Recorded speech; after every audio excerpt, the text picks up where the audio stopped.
Standing here at Thomas Circle in downtown DC. It's shortly after 2 o'clock on Sunday, January 22nd.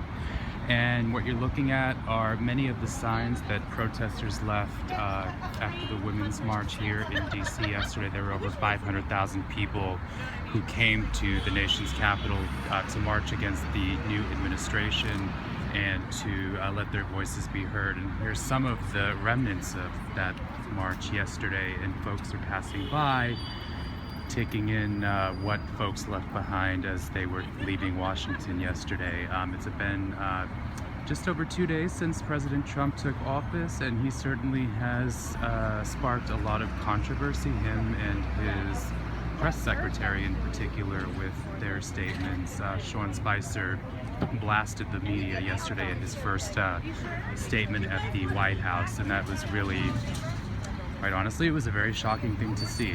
I was sitting on the couch just shaking my head watching it. So that's certainly an indication of how the next 4 years are going to be for at least us journalists here in Washington.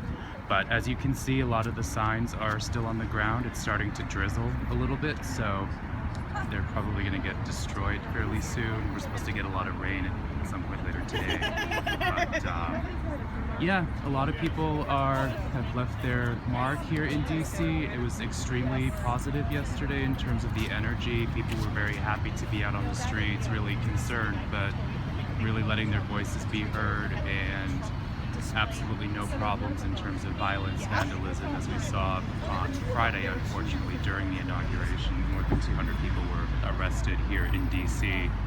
A lot of us were a lot of folks who live here were quite saddened and angry and outraged that that would happen, but it did, and that's where we're at. So as you see, there's some more signs on the statue here in Thomas Circle. It kind of reminds me of Place de la République in Paris, when you see the signs after the 13th of November attacks and Charlie Hebdo and etc. So really interesting to see this here in downtown DC 2 days after the inauguration, and I suspect you're going to be seeing a lot of these similar scenes play out across the city. So that's the latest from here in Thomas Circle in Washington, DC on Sunday, January 22nd.